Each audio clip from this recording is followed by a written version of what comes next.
such as those between Damon and Western Avenue, where old world charm coexists with things a little more offbeat. And it's our destination.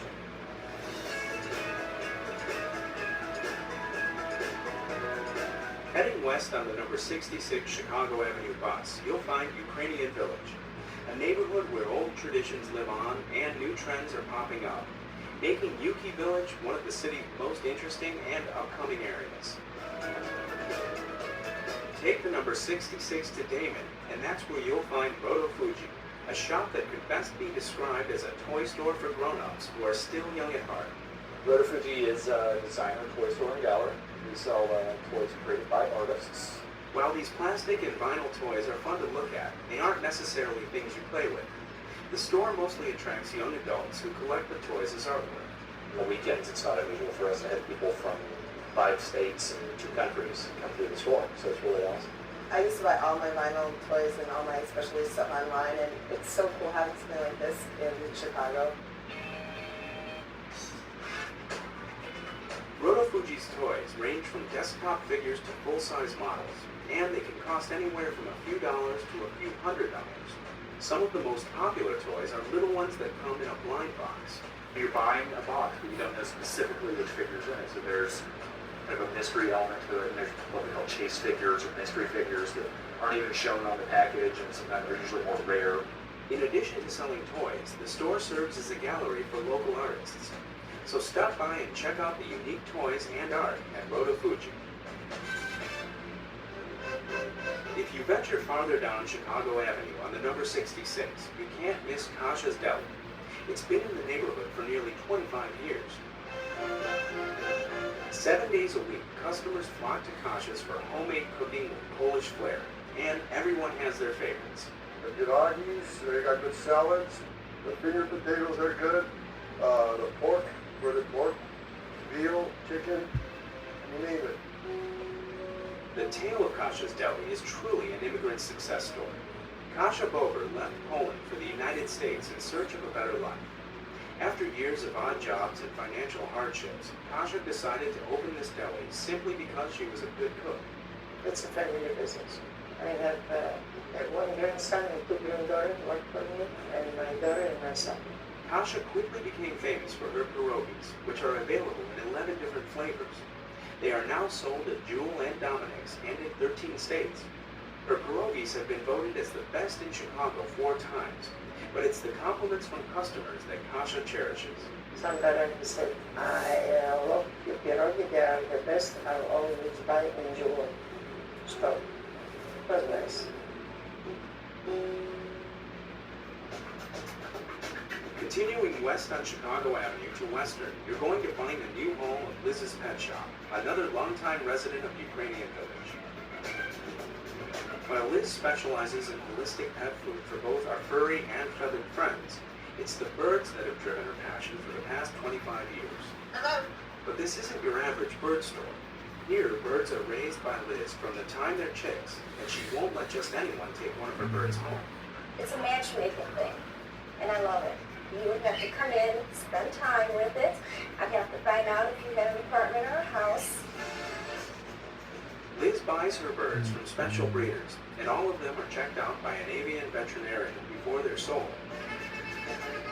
Liz also takes great care in making sure that her birds feel loved. Now this is an African gray. This is a Congo, 6 months old. They'll be going home very soon. But the people are coming in at least once a week. They do bond with this baby, okay? And usually grays aren't this affectionate, but see, we worked hard with it. In addition to bonding, buying a bird, and picking up food, at Liz's you can also buy bird clothes. This is for the bigger parents, for the summer attire, okay? And then we have for after 5. You take the bird out with you. So step off the number 66 Chicago Avenue bus in Ukrainian Village, where you'll find hip toys, ethnic cuisine, or a place to mingle with some feathered friends. Heading south on the Blue Line, where the entire train control system is being updated to help provide customers with smoother, faster, and more reliable service, which is what the CTA is all about, and strives to provide each time customers step Scott. On board.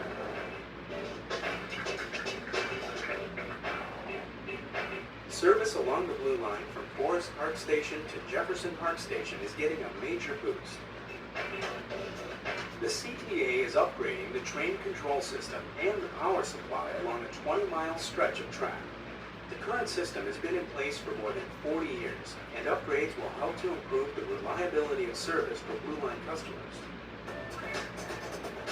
3 different branches of the Blue Line operate through the Dearborn subway during weekday rush hours, so efficient traffic management is critical to providing smooth rail service. The train control system helps to ensure the safe operation and movement of trains. They also allow operators to maintain the appropriate speed and distance between trains in the Dearborn subway, as well as along the Forest Park and O'Hare branches of the Blue Line. The project also provides new train control and power supply systems for the connection of the Red and Blue Line subway tunnels in preparation for the new rail station planned for 108 North State Street. The old system was cutting edge when first installed several decades ago and has essentially served as a traffic signal system for subway trains. It's remarkable that it's lasted and served us well for 55 years, but the time has come to replace it with something state-of-the-art.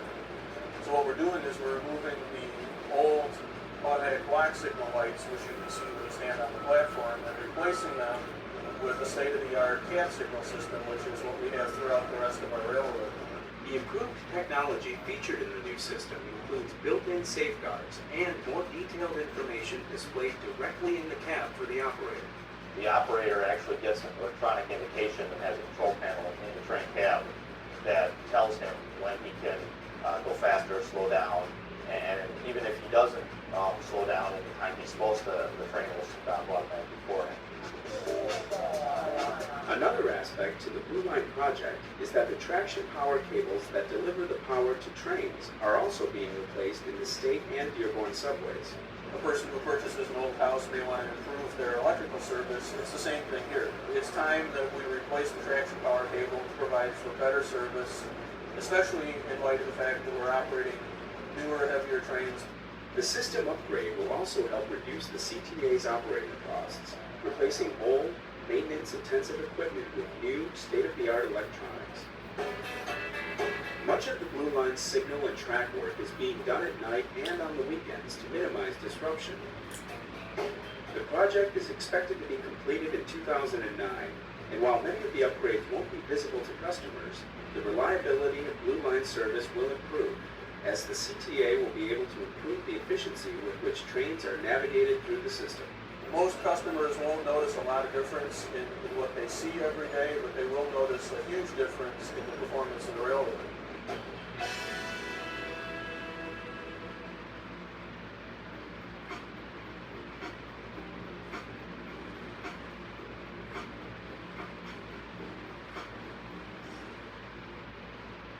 We're about to board the number 20 Madison bus, which is part of an exciting new program testing satellite technology that would allow customers to track bus arrival times on the internet. All you'll need is a little basic training. The latest satellite technology could make stepping on board a CTA bus even easier. With the Bus Tracker Pilot, the CTA is testing a new, high-tech system that tracks the progress of the buses on the number 20 Madison route. Customers are able to log on to the CTA's website and see the estimated arrival time of the next 2 buses on the route at any given stop. Using global positioning satellites, or GPS, the CTA is able to determine the exact location of a number 20 bus and estimate its arrival time at stops along the route. Our operations personnel, both in the control center and a field supervisor in his or her vehicle, will actually be able to see where the buses are on a map, and so it's a better way for us to be able to manage service and improve our reliability on the route. The GPS system on board the bus relays status updates to the CTA's control center every 15 seconds. In turn, a monitor inside the bus then allows operators to receive route information from the control center. While being able to monitor bus movements improves CTA service, it also helps customers in other ways. By logging on to www.ctabustracker.com on any device with internet access, customers on the number 20 Madison route can see on a map and on a grid when a 20 bus is expected at a specific Madison Street bus stop. If you're at work and you're getting ready to go home, you can check it before you turn off your computer and see, oh, the bus is going to be coming. It's predicted to arrive in 5 minutes. That might give you enough time to get down to your bus stop and make that bus. In addition to monitoring bus progress, customers can set an alarm or pop-up on the website to notify them when a bus reaches a certain stop on the route. If you are at, for example, Madison and Holson, you set that alarm at Ogilvie Station, then that will give you enough time perhaps to get out to the bus stop. Even without internet access, you can find out when the next bus is coming right at the stop.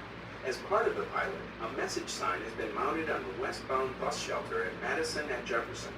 It tells customers when the next two buses are expected to arrive. This is great. I love it. The CTA's Bus Tracker pilot will run until the end of the year. During this time, the CTA will be collecting and evaluating feedback from customers and evaluating the performance of the technology.